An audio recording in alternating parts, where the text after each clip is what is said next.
Pues la plática que yo les voy a dar es acerca de evaporación de gotas. Muy específicamente son gotas que están ancladas a pilares y voy a hablar de algo que es modelos de evaporación que hay un artículo que se publicó que habla acerca de dos regímenes, uno que es limitado por difusión y otro que es limitado por la tasa de transferencia de las moléculas de agua que pasan de la fase líquida a la fase vapor. Y finalmente voy a presentar algunos de los usos y aplicaciones que se han dado a este conocimiento que se ha adquirido. Y bueno, voy a empezar hablando acerca de las gotas en general.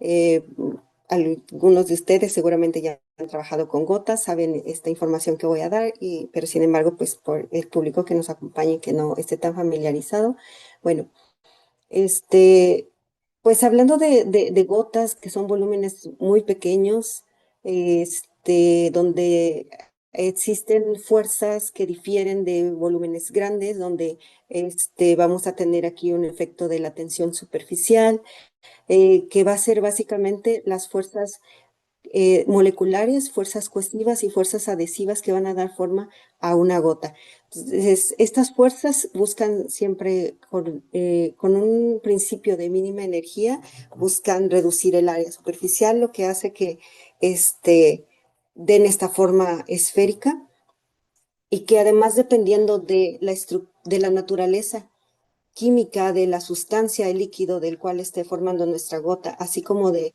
el sustrato o la superficie donde la coloquemos, la naturaleza química y la física van a tener un rol que va a determinar algo que llamamos ángulo de contacto. Entonces, cuando hablamos de gotas sésiles, que son las que se depositan sobre alguna superficie, pues podemos encontrar que estas gotas pueden ser más esféricas o más aplanadas, dependiendo de cómo se da esa interacción entre las interfaces líquido, vapor y sólido. Este, ya hablando ya del contexto, una vez que se han colocado las gotas, que normalmente muchos las estudian para ver características de superficies que pueden ser hidrofílicas, hidrofóbicas, autolimpiables, los que estudian pinturas, por ejemplo, tenemos ya cuando metemos otro factor que es la evaporación, o más bien cuando ya estudiamos la evaporación de esas gotas, hay muchísimos factores más que intervienen y que a su vez hacen que esto sea un sistema complejo.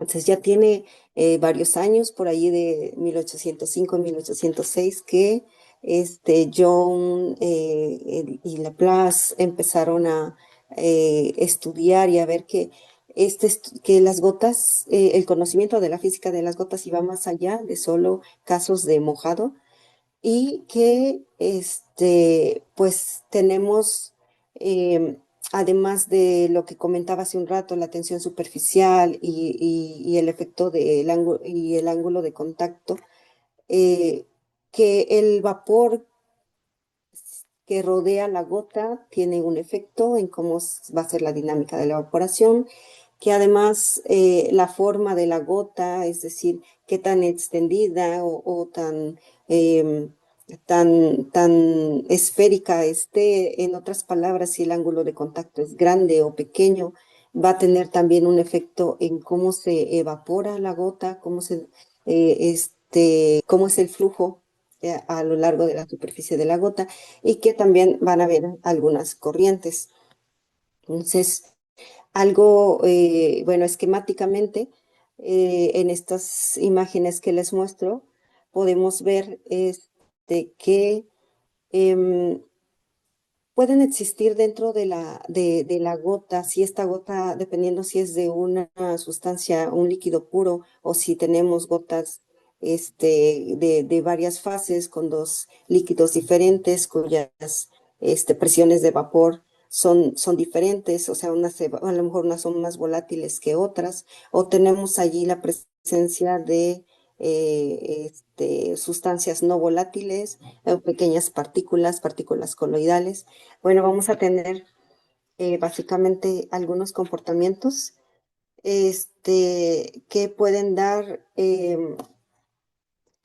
lugar a la generación de corrientes.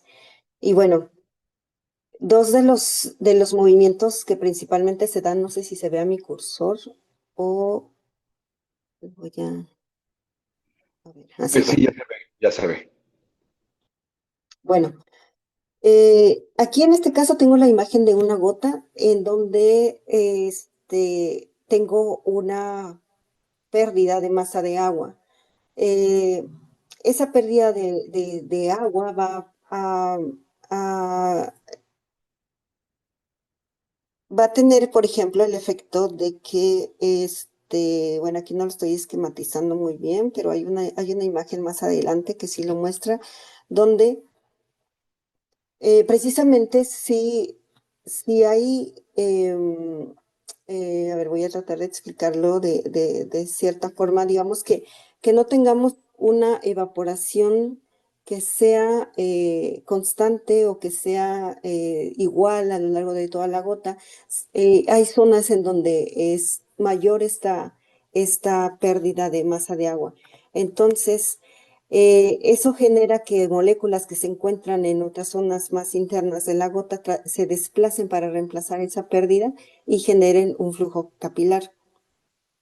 Por otro lado, este, cuando cambian concentraciones de lo que yo tengo en la gota o si hubieran diferencias de temperatura, pueden darse también diferencias en la tensión superficial, lo que va a generar otro tipo de corrientes que aquí están llamadas como flujos de Marangoni.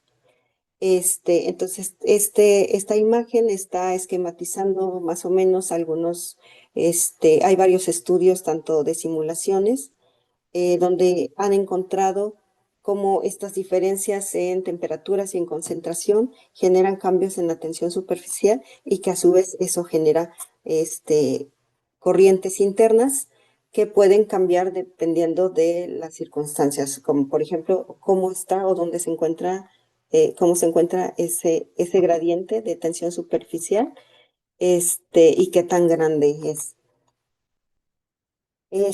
Otro de los aspectos importantes a estudiar en la física de evaporación de las gotas es que cuando hay partículas coloidales, existe un transporte que es precisamente afectado por estas corrientes que se dan. Si bien ya las partículas coloidales tienen un movimiento browniano, pero también pueden tener un movimiento que se da por a lo mejor características de la partícula. Si estas no fueran coloidales y tuviéramos allí micropartículas de poliestireno o algo así, pues tenemos una densidad y hay efectos como de la flotación, de que ellas mismas se distribuyen. Entonces, hay algo que es conocido como el número de Petlet, que es el que relaciona la tasa de transporte aditivo con la de transporte difuso. Entonces, el primero tiene que ver con la velocidad a la que se está evaporando el líquido en la gota y la otra con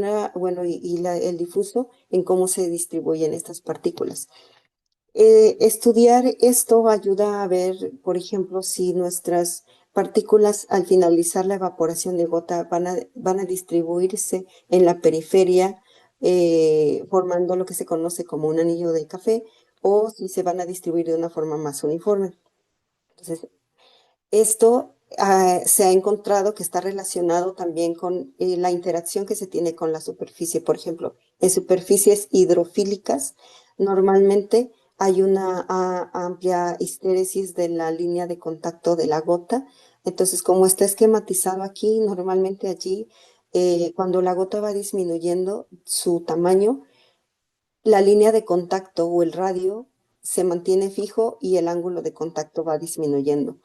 Normalmente es en este tipo de gotas en donde se encuentra el fenómeno de el movimiento capilar que desplaza las partículas hacia la periferia, que a su vez, al irlas acumulando, va generando también un anclaje, que es lo que va a finalmente producir algo como el fenómeno del efecto del anillo de café. Por otro lado, hay otras superficies, por ejemplo las hidrofóbicas, donde hay un bajo coeficiente de fricción,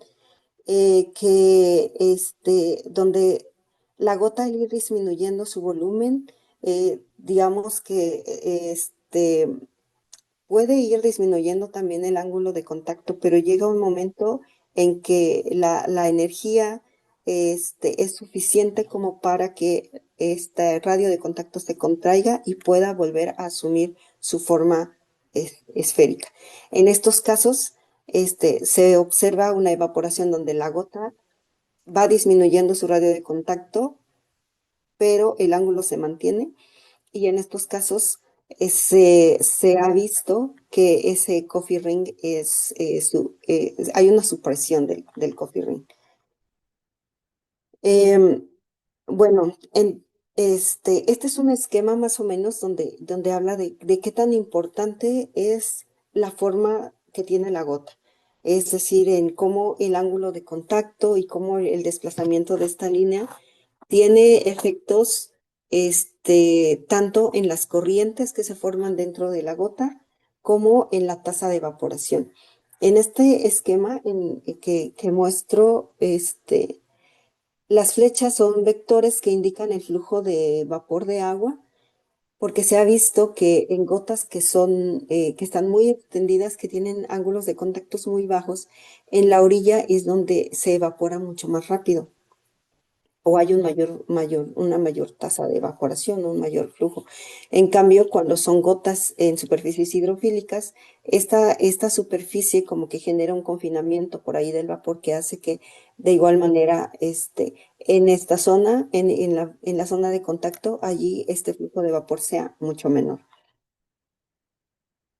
Este, Hay otras características también que considerar cuando hablamos de gotas y hay un número que se le llama el número de Bong. Lo que hace, o más bien lo que considera es la gravedad, y para que tengamos un efecto más bien un nulo efecto de la gravedad, necesitamos trabajar con gotas muy pequeñas o en espacios de microgravedad.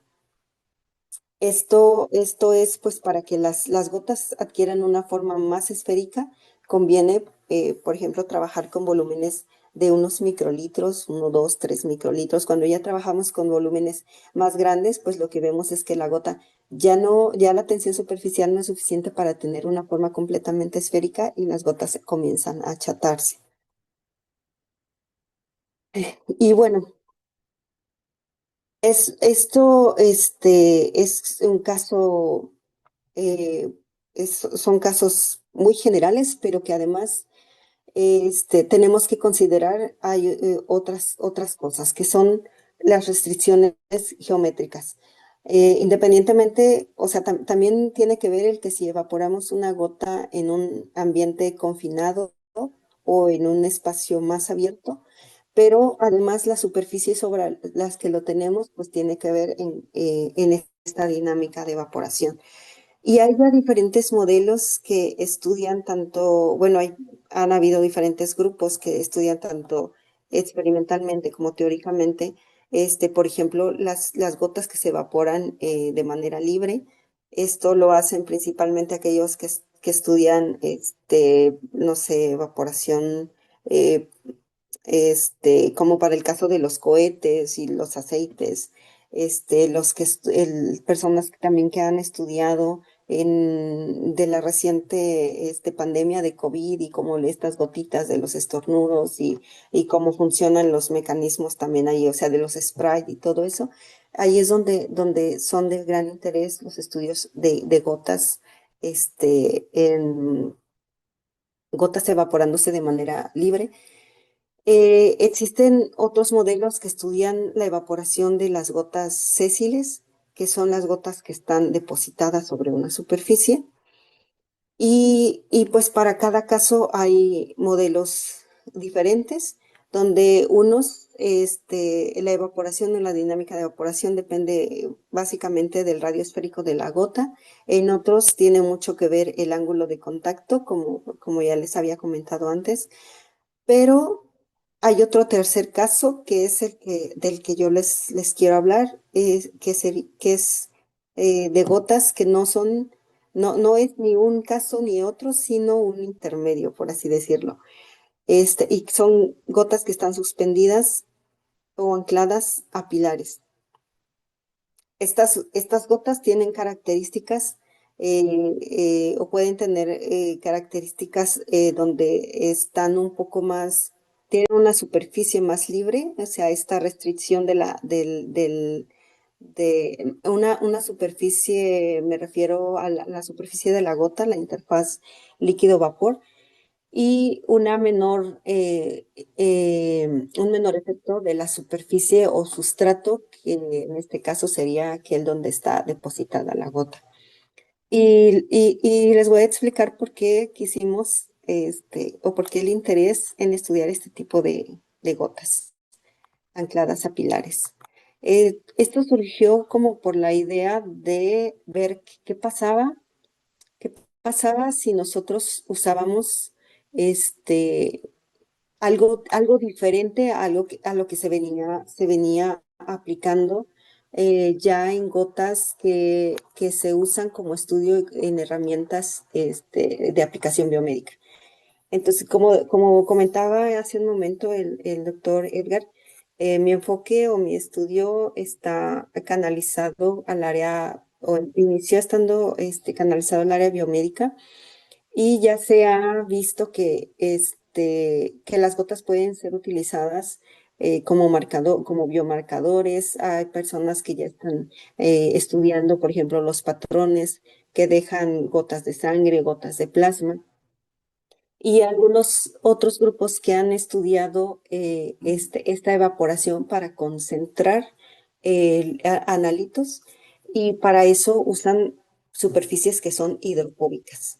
Entonces, en este caso es una forma de querer encontrar los beneficios de superficies hidrofóbicas, pero sin usar ningún tratamiento adicional o complejo como los que normalmente se hacen en este tipo de pruebas. Y bueno, aquí tengo el esquema de un pilar donde la primera idea que surgió fue, bueno, ¿qué pasa si hacemos, por ejemplo, un estudio de ELISA? En un estudio de ELISA normalmente tenemos un inmunosensor, una zona donde hay partículas que tienen anticuerpos que van a ser detectados de manera, bueno, mediante fluorescencia y que pues como sabemos, las moléculas que se encuentran o las partículas que se encuentran allí dentro de la gota, pues tienen que viajar para llegar a este inmunosensor que se encuentra en la superficie del pilar. Sin embargo, cuando nosotros evaporamos, pues estamos reduciendo la distancia de estas partículas, las acercamos más y como este viaje que deben hacer estas partículas en este caso, lo que sería la superficie del pilar donde encontraríamos el inmunosensor, depende de la distancia.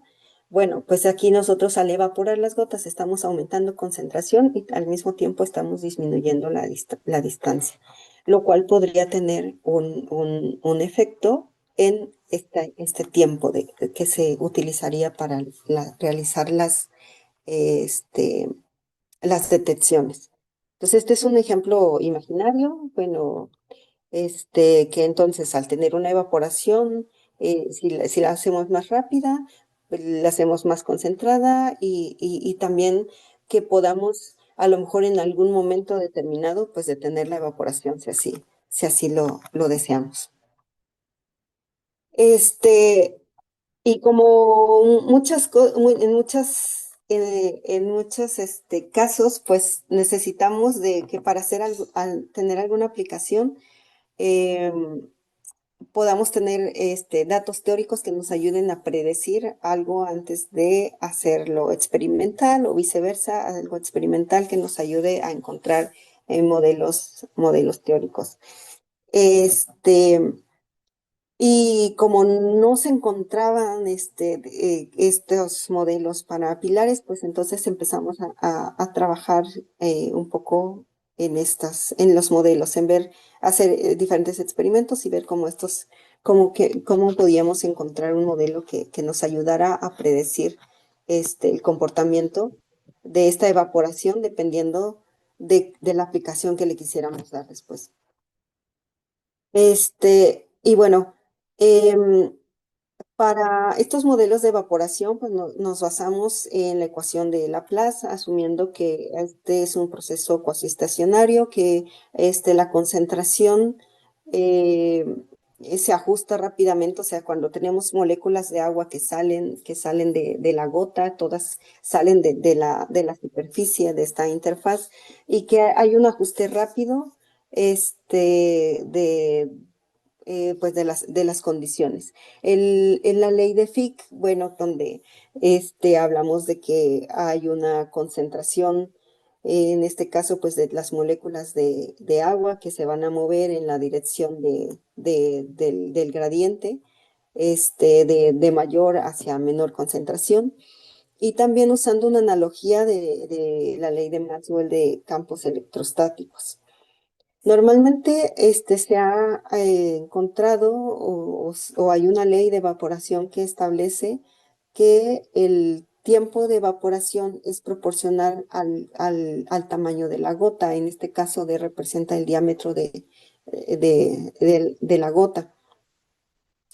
En nuestro caso, eso para un caso de una gota perfectamente esférica y que además está totalmente libre en toda su superficie. Eh, para el caso de gotas que se encuentran ya impedidas, o sea, que no están libres, sino que están en alguna superficie o en un pilar, hay un factor de reducción que correspondería a la restricción física y que en este caso esta evaporación o este cambio de la masa con respecto al tiempo va a depender, además de la difusión de las moléculas de vapor y del tamaño de la gota, va a depender también de las concentraciones CS y C infinito, serían las concentraciones de vapor que hay en la superficie y las concentraciones que tenemos en el ambiente o en el infinito, que para nuestro caso sería como la humedad relativa ambiental.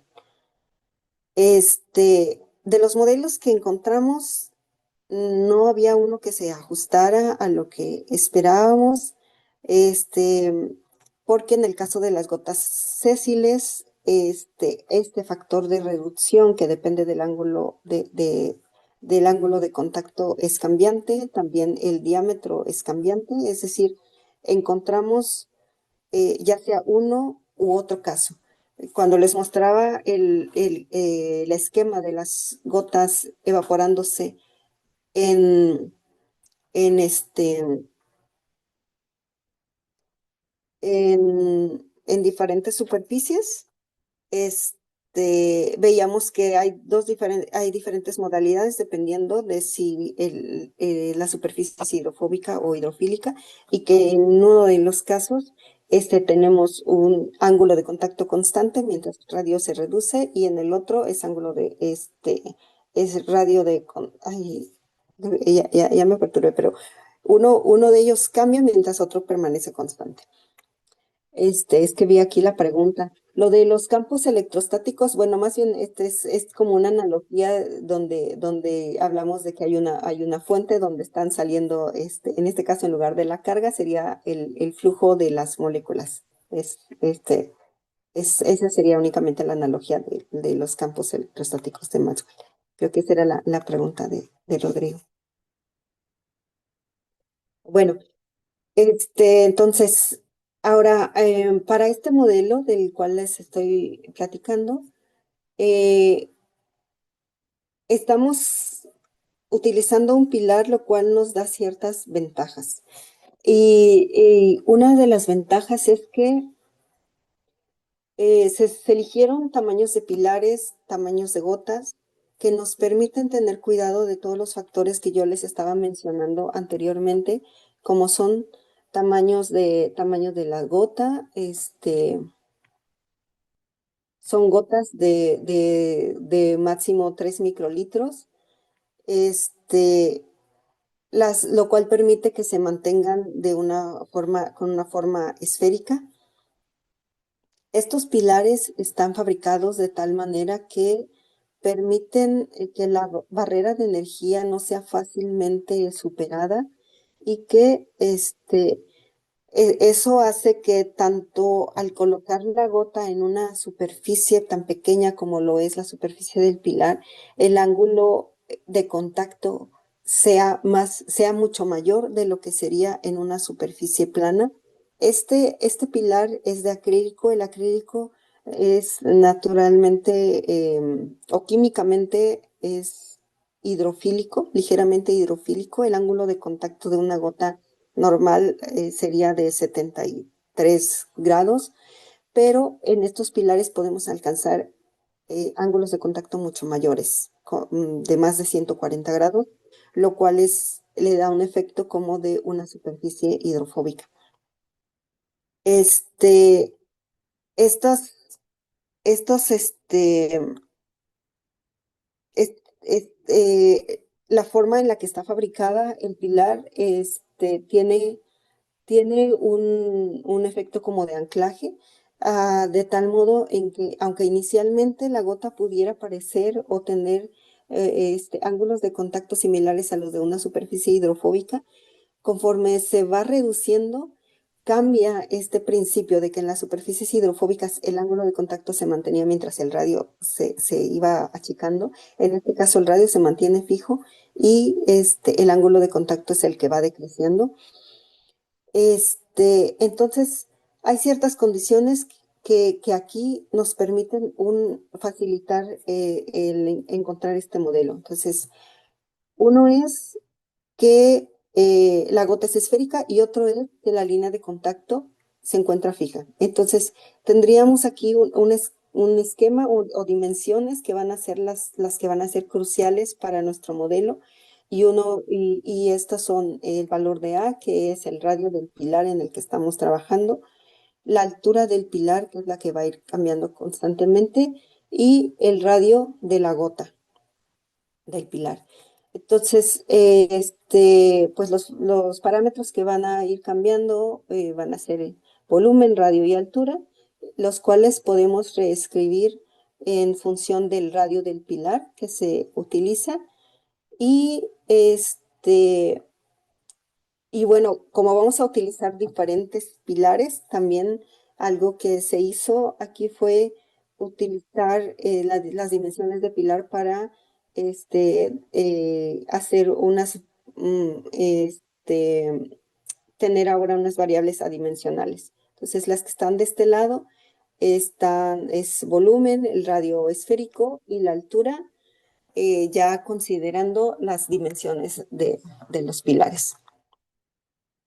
Para la elaboración de este modelo, pues quien se encargó de desarrollar todo esto fue el doctor Juan Valentín Escobar, del Instituto de Física de la UNAM.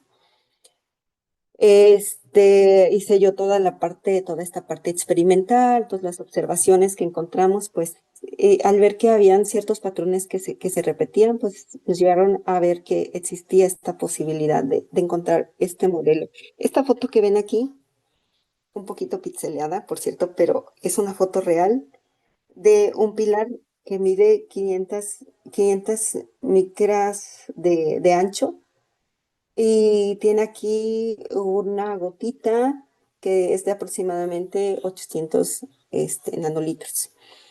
Esto que ven aquí es una micrografía SEM de uno de estos pilares y como pueden ver en el acercamiento, en el borde, estos bordes se generan con un micromaquinado, son unas brocas muy pequeñitas que uno tiene que controlar tanto el movimiento traslacional como rotacional para que hagan cierta fundición del acrílico, ya que inicialmente se hacen a partir de unas placas, o sea, ya se compra la placa o la lámina de acrílico y lo que se hace es ranurar con la broca alrededor de ellas para desgastar, retirar la parte que se encuentra alrededor y nada más dejar los pilares. Esta secuencia de imágenes que vemos aquí, pues nos muestra cómo efectivamente estos bordes permiten que a lo largo de la vida o del tiempo de evaporación de gota, esa línea de anclaje se mantenga fija y que lo que vemos que está cambiando es el ángulo de contacto y la altura. Entonces, eh,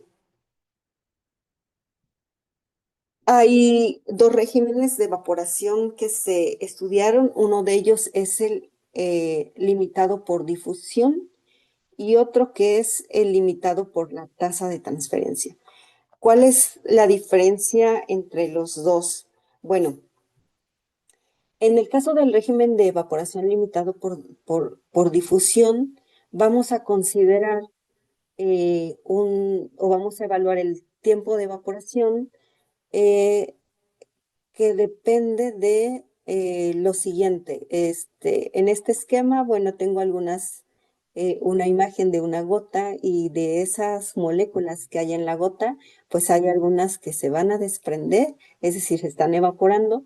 Hay algunas otras que van a condensar, regresan a la gota.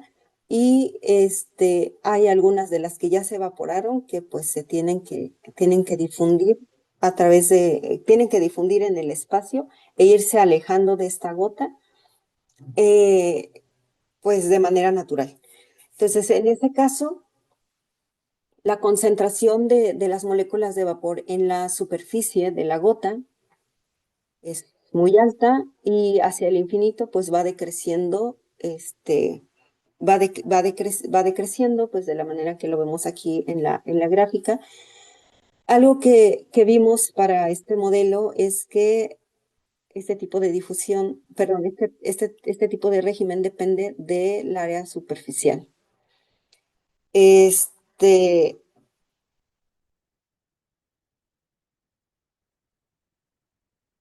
y algunas comparaciones se hicieron diferentes experimentos considerando diferentes concentraciones de humedad, es decir, esta afecta como estábamos diciendo que esta difusión depende de la concentración o que mientras a mayor gradiente de concentración hay una mayor o una más rápida difusión, probamos diferentes concentraciones de humedad.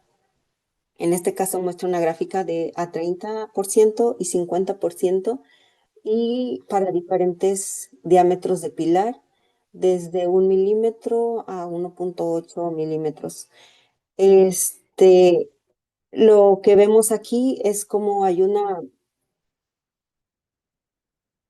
cambio, o sea, en las ecuaciones, aquí sí, a lo mejor no voy a adentrar tanto en el modelo que hizo el doctor Juan Valentín, pero se encontró que existía esta relación, como les decía, de la altura de la gota, cómo va cambiando y cómo ajusta el modelo teórico, que es la línea, con los datos experimentales.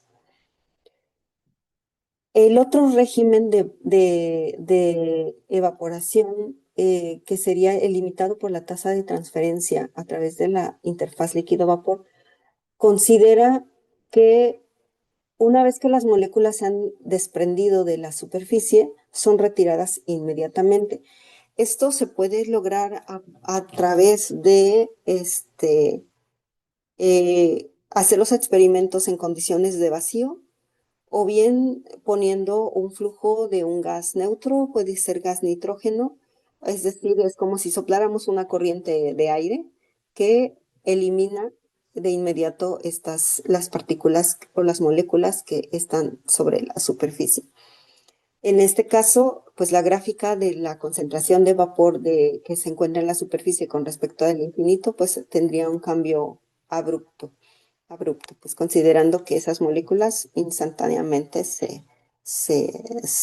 son desplazadas. Este, em, en este caso, bueno, también se considera que Esto depende del área superficial y de una constante cuya, bueno, esta constante, depende también de, mm, bueno, está considerando la constante de Boltzmann, la temperatura, la presión, en este caso el sistema se considera todo que está a la misma temperatura, tanto la fase líquida como la fase gas. Y la presión, hay también una presión que está dada por la curvatura de la gota y que se vio que también cambia, es decir, gotas que tienen una menor curvatura, este, tienden a evaporarse más lento que las de mayor curvatura. Y, y y bueno, para este caso se definió un área disponible normalizada. Aquí hay un ejemplo de algunas de las gotas que se evaporaron en los diferentes pilares. Y en este caso, pues la condición de esta superficie normalizada, pues inicia siendo uno, que antes, o al inicio de la evaporación, y al final esa área es igual a la superficie de los pilares. Entonces, en este caso, este tipo de evaporación está muy dependiente de la altura de la gota. Y bueno, aquí está igual comparándose los datos experimentales contra los datos de los modelos teóricos.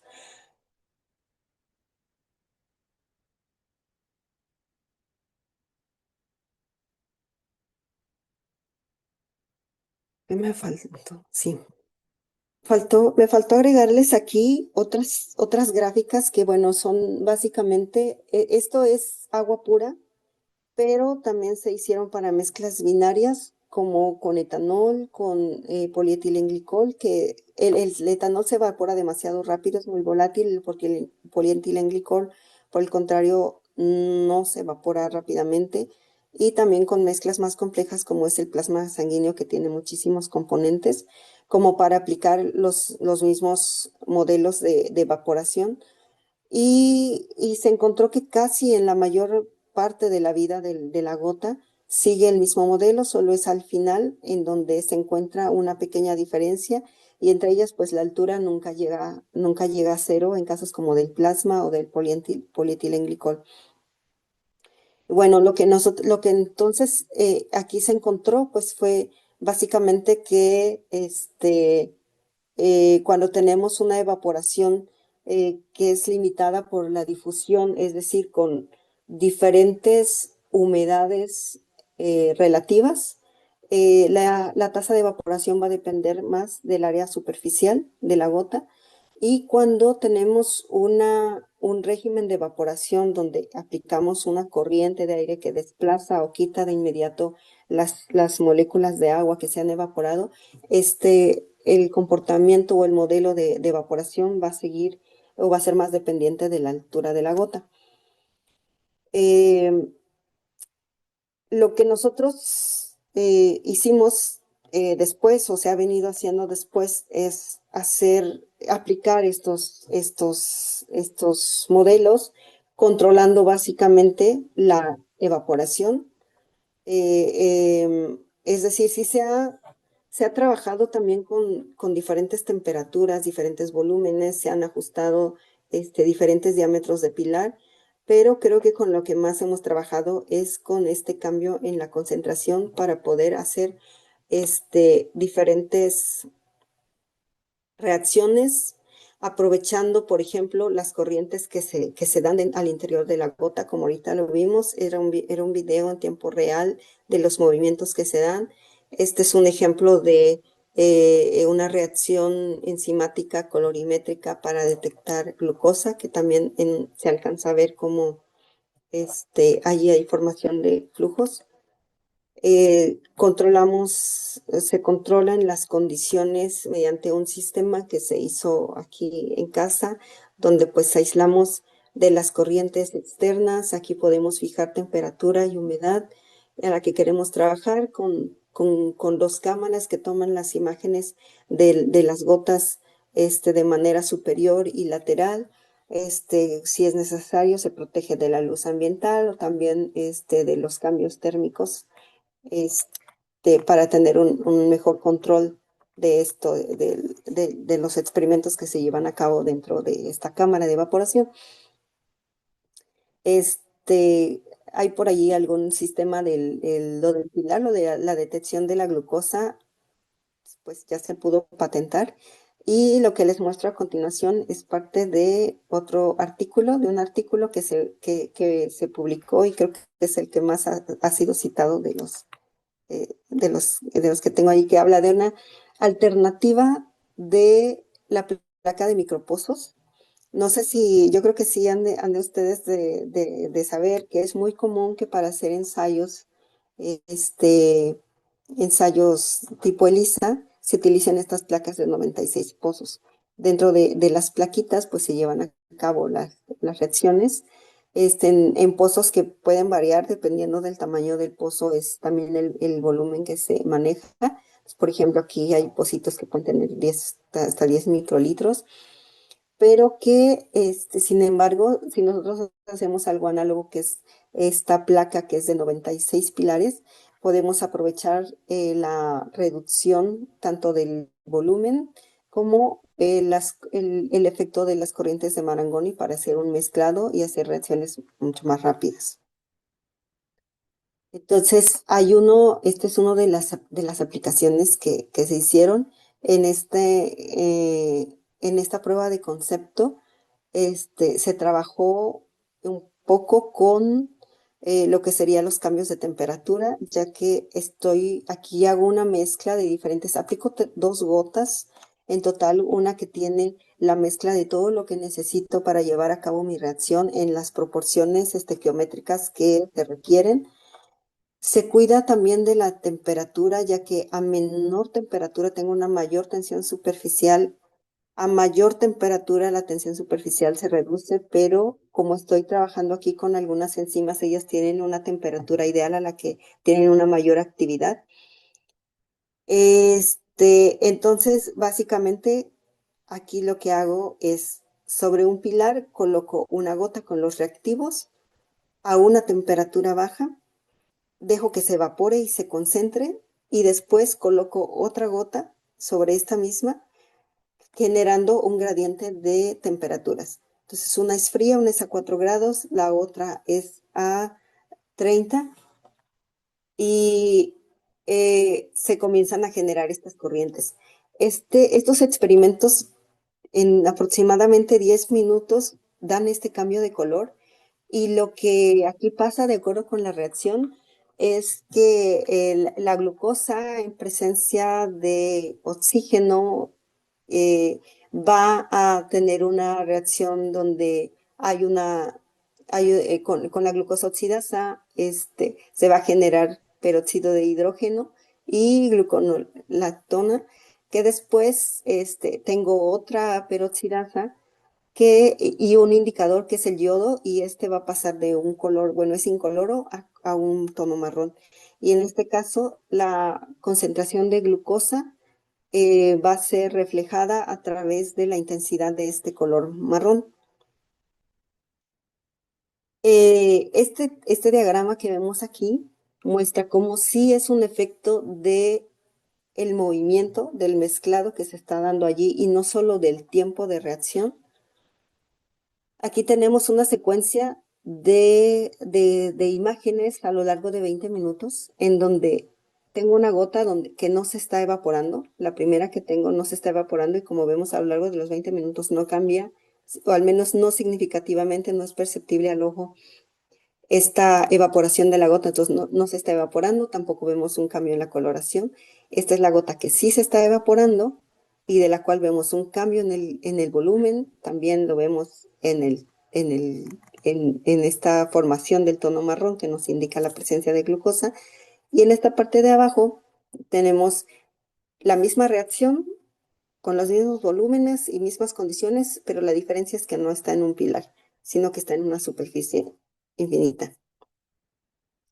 Entonces, finalmente lo que vemos es que el haber usado un pilar nos ayuda a tener una superficie más pequeña en donde las moléculas coloreadas se concentran mucho más y donde la diferencia entre esta imagen y esta otra es que a lo largo del tiempo, pues podemos ver que mucho más rápido se alcanza esta coloración cuando evaporamos la gota sobre un pilar que cuando la evaporamos en una superficie plana. Otra reacción que se hizo, también como prueba de concepto, esta es una reacción, donde se detecta albúmina. Esta es Se hicieron pruebas con orina sintética donde, bueno, la presencia de albúmina representa un daño renal. Las concentraciones que se están utilizando aquí en estos experimentos, cabe mencionar que son fisiológicas, es decir, no estamos aumentando mucho la concentración para que sea evidente el cambio de color. No, son concentraciones fisiológicas que se pueden encontrar en una persona que tiene este tipo de padecimientos. Y en este caso lo que hice fue preparar pilares a los que primero les coloqué una gota, donde hay una sustancia que es el bromofenol azul, que cuando se evapora se deposita como una capa amarilla. Entonces esta capa se ve, digamos, uniforme. Ese sería como mi sensor, mi superficie de sensado. Y ya posteriormente se puede colocar una gota también muy pequeñita de lo que sería mi muestra de orina. Y en este caso estoy llevando a cabo, me faltó mencionar que en la parte de arriba estoy llevando a cabo además em, el régimen de evaporación limitado por la tasa de transferencia. En este caso es el limitado por la difusión y, y además aquí se alcanza a observar como diferentes capas de color y esto es porque al contacto con la albúmina se genera un conjugado que va cambiando de la tonalidad de amarillo hasta azul, cada vez más oscuro. Entonces, en este caso, mientras más azul, hay más presencia de albúmina. Aquí vemos que está como amarillo, luego se ve como un verde claro y así se va oscureciendo porque debido a la difusión que hay o el acercamiento de las moléculas de albúmina que se van acercando hacia la superficie del pilar, pues se va dando este cambio de color. Esta sería la vista lateral y esta la vista superior de las gotas. Y en este caso, o en ambos casos, ay, aquí ya, no, no, la gráfica es muy similar a la que vimos hace un momento, donde también tenemos una relación de el cambio de color con la concentración. Y se ajustan muy bien, la verdad es que de manera lineal. Otro de los casos en los que ocupamos este control de evaporación de gotas es para el cultivo celular. En este caso, lo que se hizo es generar una humedad de saturación. Aquí se cuida cómo se distribuye la humedad entre los pilares que se están utilizando y unos canalitos que por aquí están. Este es un dispositivo que se diseñó como para poder estar dentro de una caja Petri, donde pudiera yo tener diferentes segmentos en los que quizá pueda analizar diferentes tipos de células. Y en este caso, la gota es un medio de cultivo y lo que tiene también allí disperso son células adherentes que en un inicio están suspendidas en el medio, pero que después llegan a la superficie, se adhieren a ella y se extienden. Una vez extendidas, empiezan como a duplicarse y bueno, aquí lo que teníamos que mantener más bien en lugar de evaporar o de procurar la evaporación era evitarla y para que solamente cada vez que se va a hacer el cambio de medio, que es necesario porque estas células pues contienen o producen metabolitos que reducen la tensión superficial y que puede provocar un derramamiento de la gota, lo cual no queremos. Pues aquí se pudo llevar a cabo. Aquí hay un ejemplo de cómo a lo largo de varias horas pudieron colocarse, estas son células de ovario de hámster chino, que están modificadas genéticamente para florecer ahí con proteína verde fluorescente.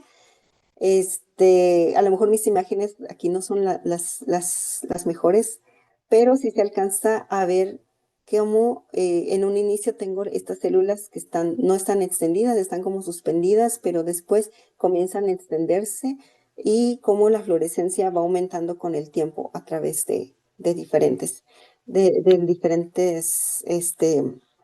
eh, días. En este caso, vemos un aumento que es comparable al de células en la misma concentración que se están cultivando en una forma convencional, que en este caso sería un matraz de cultivo.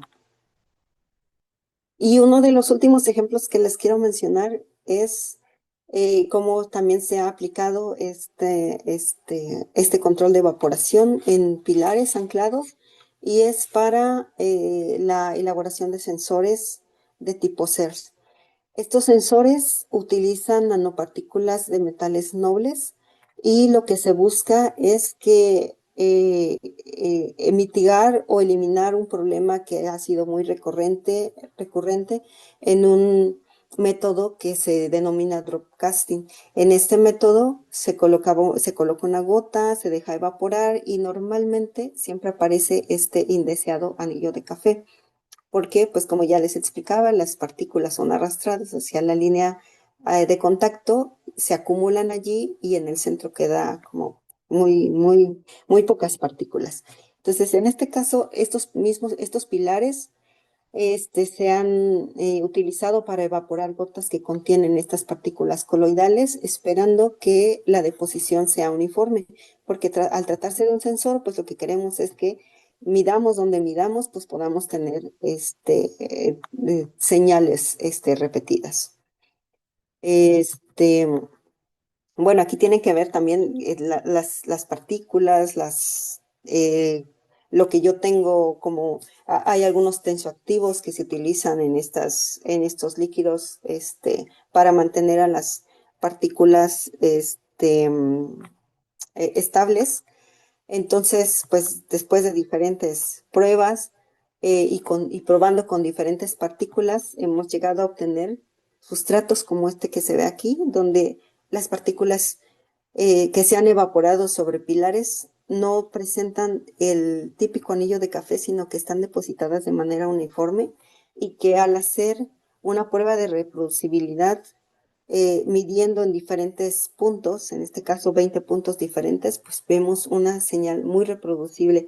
En este caso hemos tenido una desviación estándar relativa de menos de 6%, cuando para este tipo de sensores una buena desviación estándar puede ser desde un 20%. Y bueno, no sé cuánto tiempo me tardé, pero creo que fue mucho. Eso sería todo por mi parte. Muchas gracias por su atención.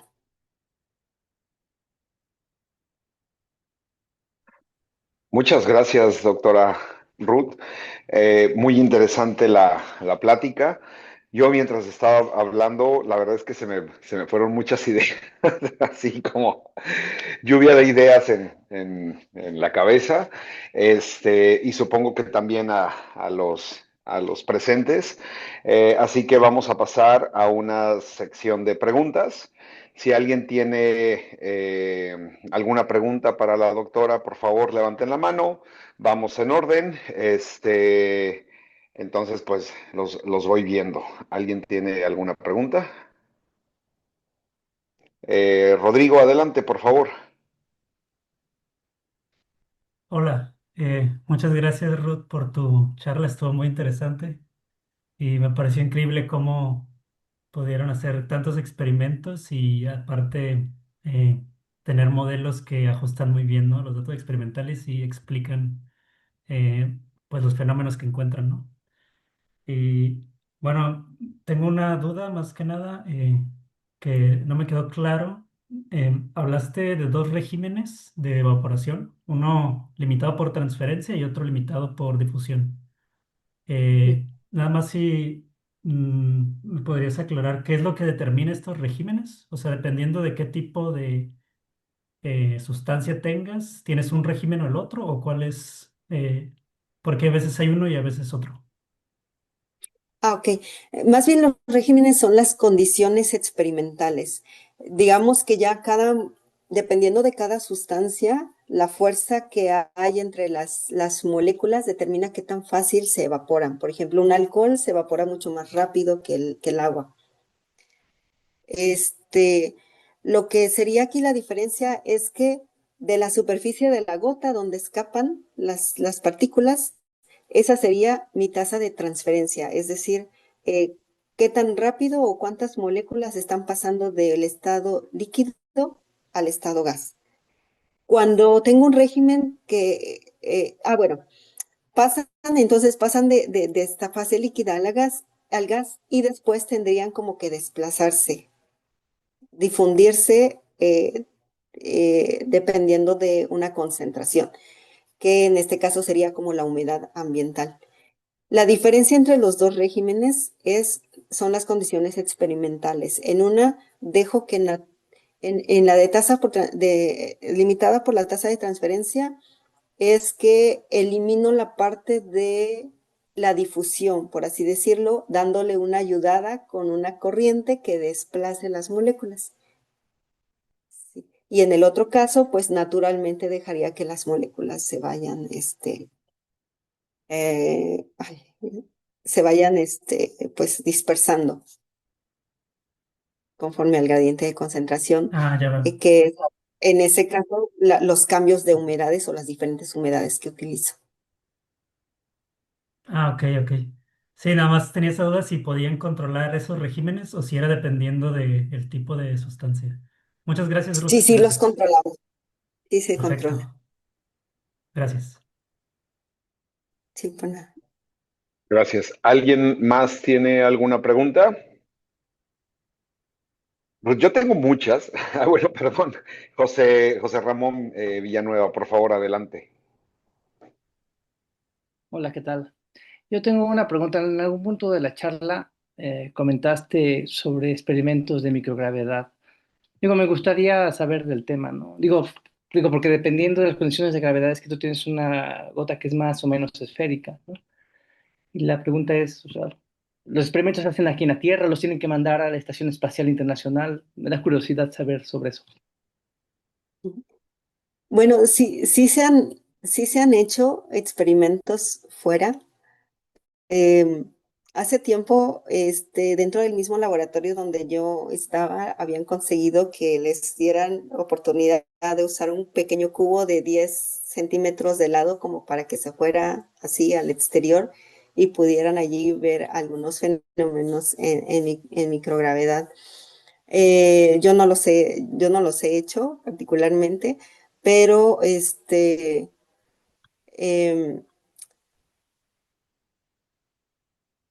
em, el vacío sí es algo como que se ha aplicado y que funciona,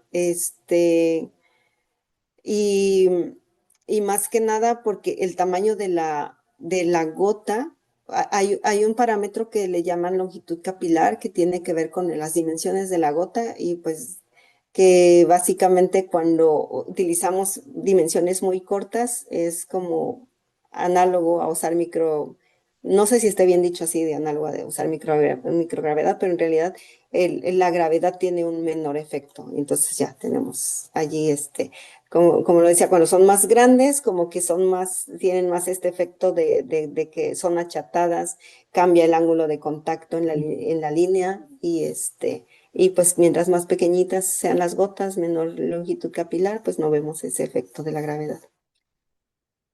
¿A qué va? Y otra segunda pregunta. En la parte de las aplicaciones, tenías bueno, la cajita Petri con las células.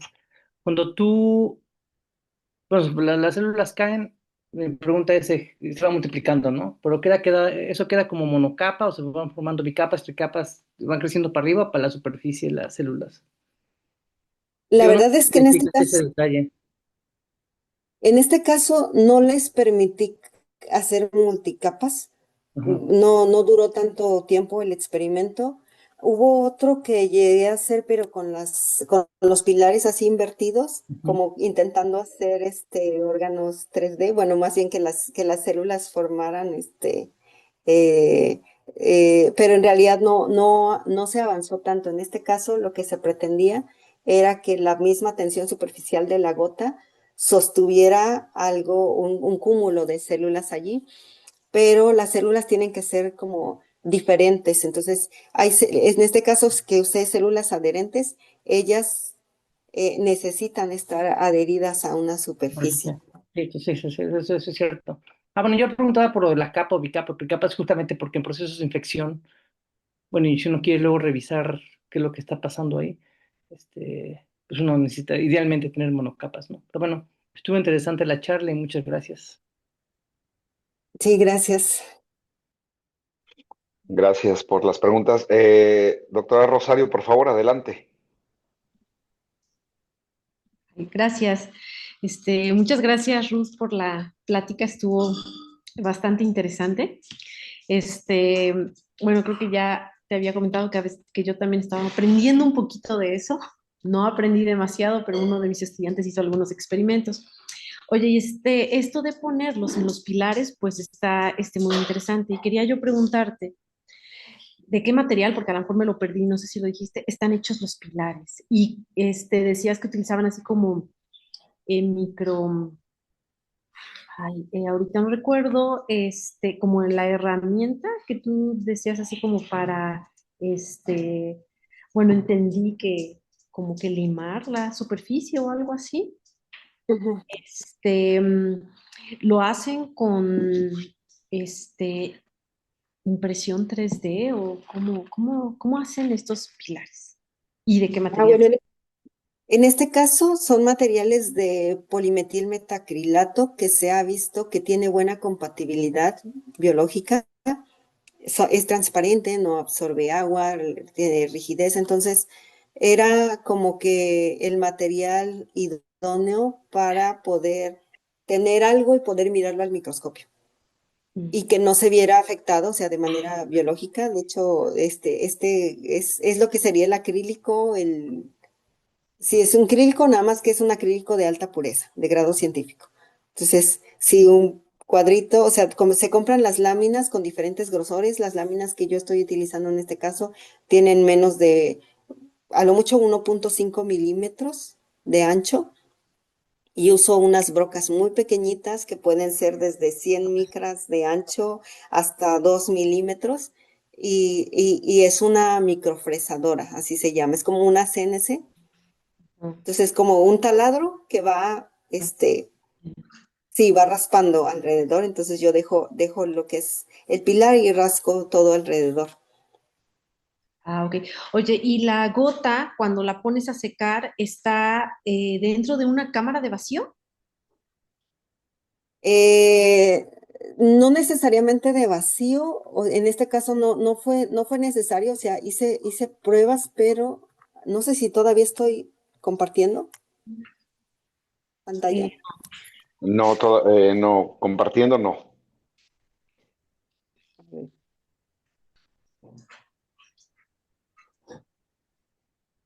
¿Ya? Ahora ya comenzaste. Esta sería la cámara. Bueno, de hecho tengo más de una cámara, pero la estructura es básicamente la misma. Entonces, esta tiene aproximadamente 40 centímetros en su lado más largo, 30 en el ancho, 20, 25, 22 aquí en lo alto. Y la gotita está aquí, está ubicada, a ver, creo que no se ve el puntero, el láser. La eh, gotita viene estando aquí. ok. Sí, entonces, son las dos camaritas. En este caso aquí tengo una resistencia que es para generar calor. El sensor está por aquí atrás, no se ve. Este es un humidificador. Y aquí tengo el controlador. Entonces yo aquí le digo qué condiciones quiero. Y este pues va prendiendo o apagando mi humidificador mi resistencia dependiendo de la temperatura y humedad que yo requiero, que son las dos principales cosas que trato de mantener estables.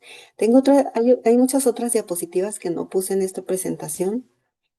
Este, pero básicamente, por ejemplo, aquí tengo esta capucha que es anti-UV porque por ejemplo, hay partículas que yo trabajo que son que envejecen o que son sensibles a la luz.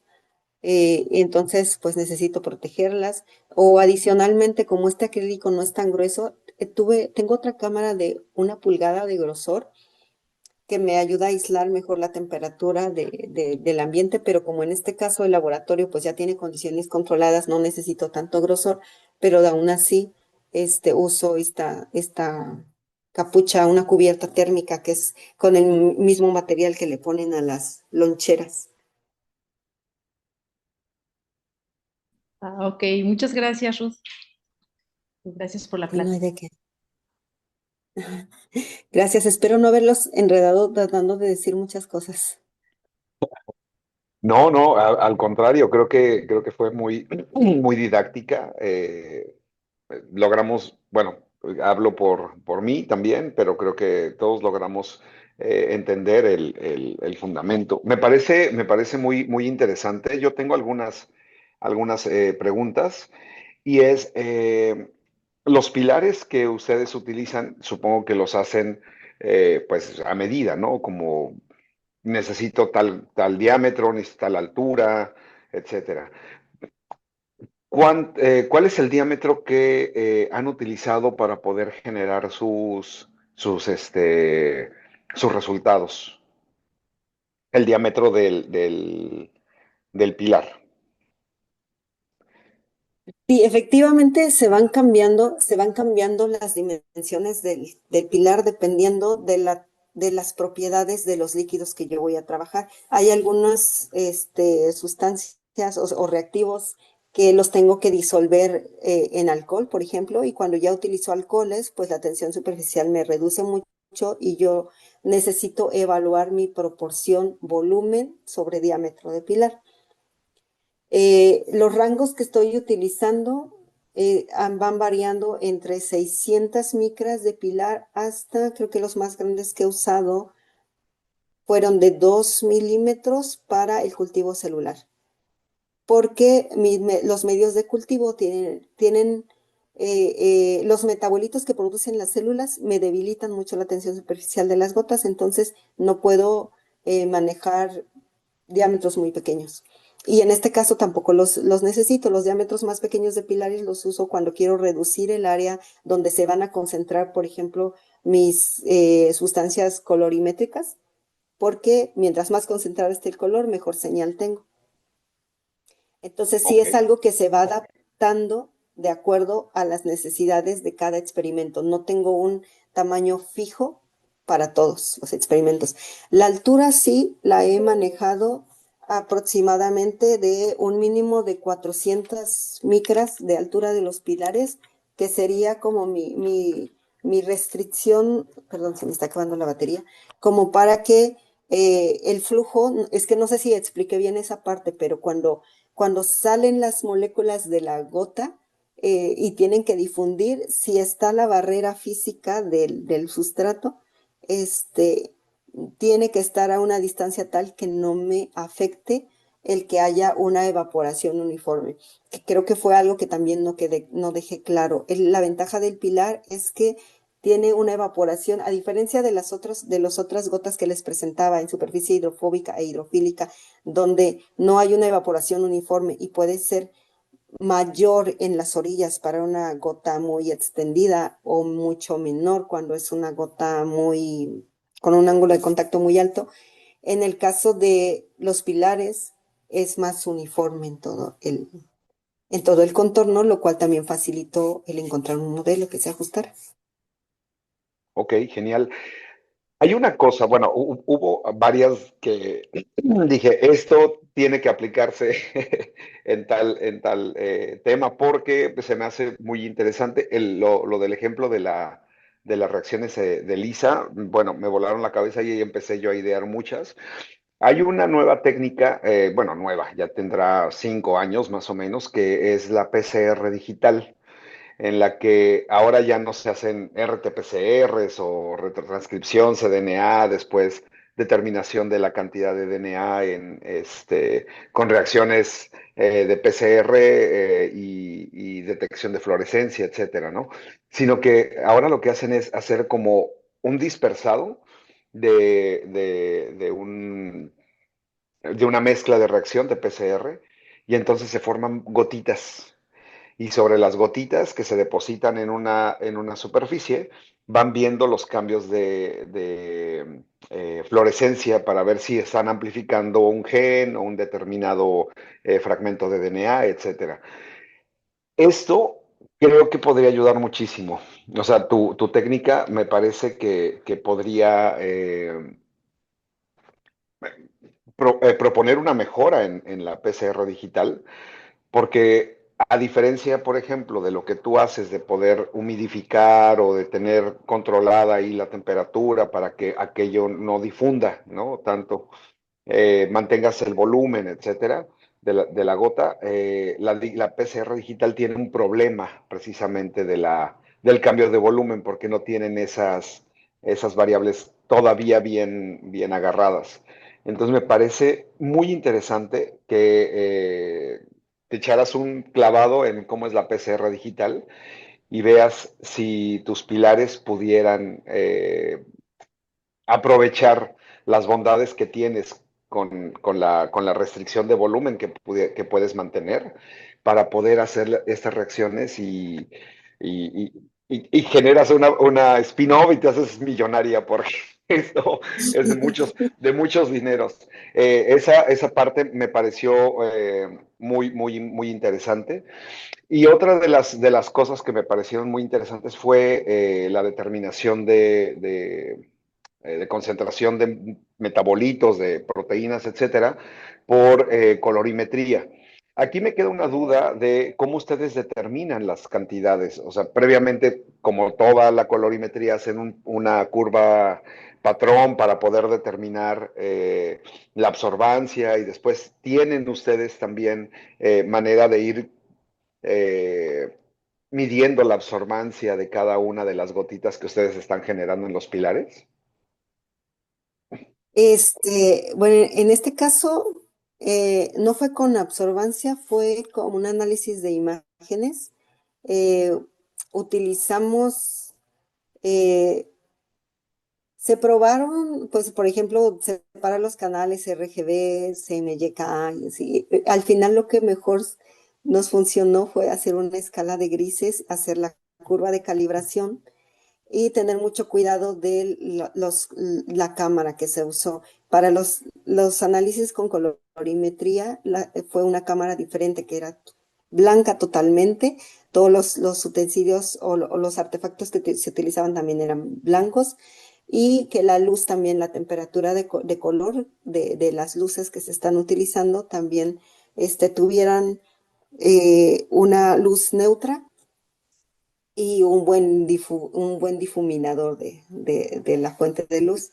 Sí, para evitar, no sé, cambios entre un experimento y otro. O sea, ahí sí está muy protegida para que incluso ni la luz ambiental pueda afectar esos cambios. Se calibra primero y luego se hizo así como con escala de grises.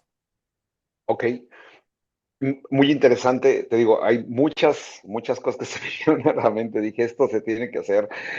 Lo de crecimiento de tejidos me parece muy, muy, muy interesante. A lo mejor ahí quizá algún tipo de célula epitelial es la que más o menos te podría ayudar. Las estratificadas, no tanto las que se adhieren, sino las estratificadas para poder comenzar a hacer un esferoide. Pues ya sabes, cosas de las que luego he hablado creo que te pudieran ayudar mucho, aunque el volumen a lo mejor, híjole, No sé, ¿cuánto es lo que más Allí has usé hasta 10 aumentado? microlitros.